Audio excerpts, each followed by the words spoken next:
நேயர்களுக்கு வணக்கம். இன்னைக்கு நம்ம ALM ஆயுஷ்ல தலைக்காணி இல்லாமல் தூங்குறதுனால இருக்கக்கூடிய பெனிஃபிட்ஸை பற்றி தான் பார்க்க போகிறோம். இது என்ன ரொம்ப வித்தியாசமான ஒரு பதிவாக இருக்கே அப்படின்னு பார்த்தோம்னா, ஜென்ரலாகவே தூங்குகிறோம், ஜென்ரலாகவே நமக்கு ரிலாக்ஸ் பண்ணுறோம் அப்படின்னா பில்லோஸ் வச்சுக்கிட்டு பண்ணாதானே நமக்கு கழுத்துக்கு ரொம்ப ரிலாக்ஸிங்காக இருக்கும். தலைக்காணி இல்லாமல் என்ன பெனிஃபிட்ஸ் இருக்க போகுது அப்படின்னு பார்த்தீங்கன்னா, தலைக்காணி இல்லாமல் படுக்கிறதுனால நமக்கு நிறைய பெனிஃபிட்ஸ் இருக்குது. அதில் ஃபஸ்ட்டு பெனிஃபிட் என்னன்னு பார்த்தோன்னா, நிறைய பேருக்கு தூங்கி எழுந்ததுக்கு அப்புறமா சில பேருக்கு பார்த்திங்கன்னா கழுத்து வலி இருக்கும். ஜென்ரலாகவே சம்டைம்ஸ் பில்லோஸ் மாற்றி படுத்திருக்காங்க, இல்லை பொசிஷன் அவங்களே சொல்லுவாங்க, நான் சரியாக நேற்று பொசிஷனில் படுக்கலை போல இருக்குது, அதனால் எனக்கு கழுத்து வலி இருக்குது அப்படின்னு. அது அப்சல்யூட்லி கரெக்ட். உங்களுடைய பில்லோ தான் உங்களுடைய கழுத்து வலிக்கு ஒரு மூல காரணமாகவே இருக்குது. சில பேர் பார்த்திங்கன்னா கழுத்தை மட்டும் தலைக்காணி மேலே வைக்க மாட்டாங்க, தலையுடைய பேக்கில் வச்சுக்கிட்டு படுப்பாங்க, ஃபோன்ஸ் யூஸ் பண்ணிக்கிட்டு படுப்பாங்க, ப்ராப்பராக நம்ம நெக்கை ரெஸ்ட் பண்ணாமல் படுப்போம்.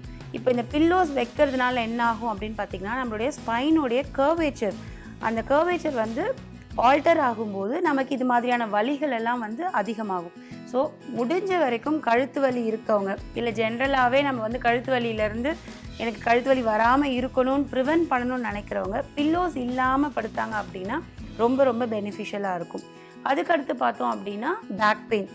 நமக்கு பேக் பெயின், இது மாதிரி ஸ்பைனல் ரிலேட்டடான பெயின்ஸ் எல்லாத்துக்குமே ரிசர்ச்சில் என்ன காரணம் சொல்கிறாங்கன்னா, நம்மளுடைய போஸ்டர், அதாவது நம்ம என்ன மாதிரியான போஸ்டர் மெயின்டைன் பண்ணுறோம், சரியான போஸ்டர் நம்ம உட்காரோமா, சரியான போஸ்டர் நம்ம படுக்கிறோமா, இது ரெண்டுமே சரியாக இருந்ததுன்னா நமக்கு இந்த கழுத்து வலியும் இடுப்பு வலியும் வரவே வராது. ஸ்பைனுக்கு தேவையான அந்த ப்ராப்பரான போஸ்டர் நம்ம மெயின்டைன் பண்ணோன்னா. பட் சில பேர் பார்த்தீங்கன்னா 2லேருந்து 4 தலைக்காணி அடுக்கி வச்சுட்டு படுப்பாங்க, இல்லை காலுக்கு தலைக்காணி வச்சு உயரம் பண்ணி வச்சுட்டு படுக்கிறது, இல்லை இன்பிட்வீன் காலுக்கு நடுவில் ஒரு தலைக்காணி போட்டுக்கிறது. இது மாதிரி நம்ம ரொம்ப கம்ஃபர்ட் ஜோனில் நம்ம பில்லோஸை யூஸ் பண்ணுறதுனால நமக்கு நிறைய பேட் போஸ்டர்ஸ், அதாவது தவறான ஒரு போஸ்டர்ஸில் இருக்கும்போது நம்ம பேக் மசில் ஸ்ட்ரெயின் ஆகும். அந்த ஸ்ட்ரெயின் ஆகிறதுனால நமக்கு அது வலியாக வெளிப்படுது.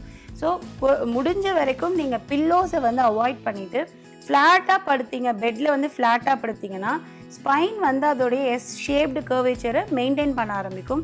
ஸோ நமக்கு பேக் பெயின்லேருந்து ஒரு பெரிய தீர்வாக இருக்கும். மூணாவது விஷயம் ஹேர் ஃபால். ஹேர் ஃபாலுக்கு என்ன ஒரு பெரிய இது பார்த்தோன்னா, நமக்கு ஜென்ரலாகவே பில்லோ கவர்ஸ் காட்டன் கவர்ஸ் தான் யூஸ் பண்ணுவோம். ஒரு காட்டனாக மெத்துன்னு இருக்க துணி பை தான் நம்ம யூஸ் பண்ணுவோம். அது என்ன பண்ணுன்னா, நம்ம தலையில் இருக்கக்கூடிய எண்ணெய் பிசுப்பை அதை அப்சர்வ் பண்ண ஆரம்பிச்சிடும். இல்லை எண்ணெய் வைக்காமல் இருக்காங்கன்னா சில பேருக்கு ஸ்கேல்பே கொஞ்சம் ஆயிலியாக இருக்கும், அதெல்லாம் என்ன பண்ணிடும், இந்த கிளாத் அப்சர்வ் ஆகி நம்மளுடைய முடியை ட்ரை பண்ணிடும், கொஞ்சம் ஃப்ரிசில் ஆக ஆரம்பிச்சிடும். ஸோ நீங்கள் சப்போஸ் இல்லை என்னால் தலைக்காணி யூஸே இல்லாமல் என்னால் தூங்க முடியாதுன்னு நினைக்கிறவங்க, ஹேர் ஃபால் இருந்தது அப்படின்னா கொஞ்சம் சில்கி பில்லோ கவர்ஸ் நீங்கள் யூஸ் பண்ணீங்க, கொஞ்சம் வலுவலுன்னு இருக்க மாதிரி துணி கவர்ஸ் நீங்கள் யூஸ் பண்ணீங்க அப்படின்னா அந்த உங்களுக்கு ரொம்ப பெனிஃபிஷியலாக இருக்கும். இயற்கை மருத்துவத்தை பொறுத்த வரைக்கும் நம்ம இலவம் பஞ்சு இதெல்லாம் இயற்கை சார்ந்த தலைக்காணியை நம்ம யூஸ் பண்ண அட்வைஸ் பண்ணுவோம். பட் இதை தாண்டி ஒரு பில்லோ இருக்குது, அது பேர் தான் ராகி பில்லோ, அதாவது கேழ்வரகு தலையணை அப்படின்னு சொல்லிட்டு. நம்மளுடைய இந்த சில்க் கவரில் இருக்கக்கூடிய இந்த தலைக்காணி உரையில் ஒரு 3லேருந்து 5 கிலோ கேழ்வரகை நீங்கள் அதில் ஃபில் பண்ணி நீட்டாக தச்சிடணும். தச்சிட்டிங்கன்னா அது பேர் ராகி பில்லோ.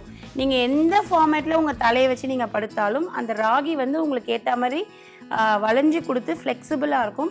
ஸோ நமக்கு இப்போ சர்விக்கல் ஸ்பாண்டிலோசிஸே இருக்குது, இல்லை நமக்கு வெர்டிகோ இஷ்யூஸ் இருக்குது, இல்லை பார்டர் லைனில் நமக்கு சம்டைம்ஸ் டீஹைட்ரேட்டட் டிஸ்க் இருக்குது, இல்லை டிஸ்க் பல்ஜ் இருக்குது, இது மாதிரி இருக்கவங்களுக்கு இந்த ராகி பில்லோ ரொம்ப ரொம்ப ஹெல்ப்ஃபுல்லாக இருக்கும். இல்லை நான் ஜென்ரலாகவே என்னுடைய ஸ்பைனை மெயின்டைன் பண்ணணும்னு நினைக்கிறவங்க பில்லோ இல்லாமல் படுத்திங்க அப்படின்னா ரொம்ப ரொம்ப பெனிஃபிஷியலாக இருக்கும். ஏன்னு பார்த்தோன்னா, நமக்கு பில்லோ இல்லாமல் படுக்கும்போது நம்ம சமநிலையில் படுக்கும்போது நம்ம ஸ்பைன் ப்ராப்பராக ரெஸ்ட் ஆகும். ப்ராப்பராக ரெஸ்ட் ஆகும்போது நமக்கு நம்மளுடைய ஸ்லீப்புடைய குவாலிட்டி இம்ப்ரூவைஸ் ஆகும். ஸ்ட்ரெஸ்ஸோடைய லெவல்ஸ் நமக்கு குறையறதுக்கு நிறைய வாய்ப்புகள் இருக்குது. நம்ம நல்லா தூங்கி எழுந்துச்சோம் அப்படின்னா நம்மளுடைய எனர்ஜி லெவல்ஸும் ரொம்ப நல்லாயிருக்கும். ஸோ நெக்ஸ்ட் டே ரொம்ப எனர்ஜெட்டிக்காகவும் ஆக்டிவாகவும் நம்ம இருக்கிறதுக்கு நிறைய வாய்ப்புகள் இருக்குது. ஸோ ஒரு சின்ன தலைக்காணி நம்மளுடைய நெக்ஸ்ட் டேவுடைய விஷயத்தையே பாதிக்கிற அளவுக்கு நம்மளுடைய ப்ரெசன்ட் டேயில் இருக்குன்ற அவேர்னஸை கொடுக்கணுன்றதுக்கு தான் இந்த பதிவு. முடிஞ்ச வரைக்கும் தலைக்காணி அவாய்ட் பண்ணுங்கள். அதே மாதிரி வயிற்று மேலே படுத்து தூங்குவாங்க, ஸ்டமக் ஸ்லீப்பர்ஸ் அப்படின்னு சொல்லுவோம். அது வந்து ரொம்ப ரொம்ப தவறான ஒரு ஸ்லீப்பிங் போஸ்டர். எய்தர் நீங்கள் ரைட் சைடு இல்லை லெஃப்ட் சைடு ஒரு கழிச்சு படுத்துக்கிறது வந்து ரொம்ப ரொம்ப அட்வைசபிள், இல்லை நம்ம நேராக படுத்துக்கிறது தான் அட்வைசபிள். ஏன்னா நீங்கள் வந்து வயிற்று மேலே படுக்கும்போது உங்கள் ஸ்பைன் வந்து ப்ராப்பராக ரெஸ்ட் ஆகாது. அது மட்டும் இல்லாமல் நம்மளுடைய அப்டாமினல் ஆர்கன்ஸுக்கு வந்து உங்களுடைய பாடி வெயிட் அதிகமாக இருந்தது அப்படின்னா அதுவுமே ரொம்ப ப்ரெஷரைஸ்டாக இருக்கும். யூரினேஷன் அதிகமாக போகிறதுக்கான வாய்ப்புகள் இருக்குது. அதுக்கடுத்த விஷயம் வந்து தலைக்காணி இல்லாமல் படுத்தீங்க அப்படின்னா இந்த பிம்பிள்ஸ் அண்ட் ஆக்னியோடைய தீவிரம் வந்து கம்மியாகுது அப்படின்றது ரீசெண்ட் ரிசர்ச். என்னன்னு பார்த்தோன்னா, நம்ம ஜென்ரலாக தலைக்காணி பில்லோ கவர்ஸில் வந்து நம்ம சீக்ஸ், நம்மளுடைய ஸ்கின் வந்து டைரெக்டாக அந்த பில்லோ கவர்ஸோட எக்ஸ்போஸ் ஆகும்போது நமக்கு அலர்ஜிக் ரியாக்ஷன்ஸும் அதிகமாகுது. ஏன்னா நிறைய பேர்கிட்ட வந்து பார்த்தோம் அப்படின்னா இந்த பில்லோ கவர்ஸ் சேஞ்ச் பண்ணுற ஹேபிட்ஸ் குறைவாக இருக்கும். பில்லோ தானே, அதை எடுத்து போட்டுட்டு தூங்கலாம் அப்படின்ற ஒரு மனப்பான்மை தான் நம்ம எல்லாருக்கிட்டையுமே இருக்கும். ரெகுலராக பில்லோ கவர்ஸ் சேஞ்ச் பண்ணுறாங்க, டெய்லி பில்லோ கவர்ஸ் சேஞ்ச் பண்ணுறாங்கன்னா பிரச்சனை கிடையாது. இல்லை நான் வாரத்துக்கு ஒரு தடவை தான் அந்த பில்லோ கவரே வாஷ் பண்ண போகிறோம் அப்படின்னா உங்களுக்கு ஆல்ரெடி பிம்பிள்ஸ் அண்ட் ஆக்னி இருந்ததுன்னா அது இன்னும் ஜாஸ்தியாகும், இன்னும் அக்ரவேட் ஆகும். ஸோ நீங்கள் பில்லோ இல்லாமல் படுத்துக்கிட்டீங்க அப்படின்னா இது வந்து குறையறதுக்கு நிறைய வாய்ப்புகள் இருக்கும். ஸோ நான் சொன்ன இந்த பில்லோ இல்லாமல் தூங்குற பதிவு வந்து உங்களுக்கு ரொம்ப பயனுள்ளதாக இருக்கும்னு நினைக்கிறேன். வேறு ஒரு மருத்துவ தகவலோடு உங்களை மீண்டும் சந்திக்கிறேன். நன்றி, வணக்கம்.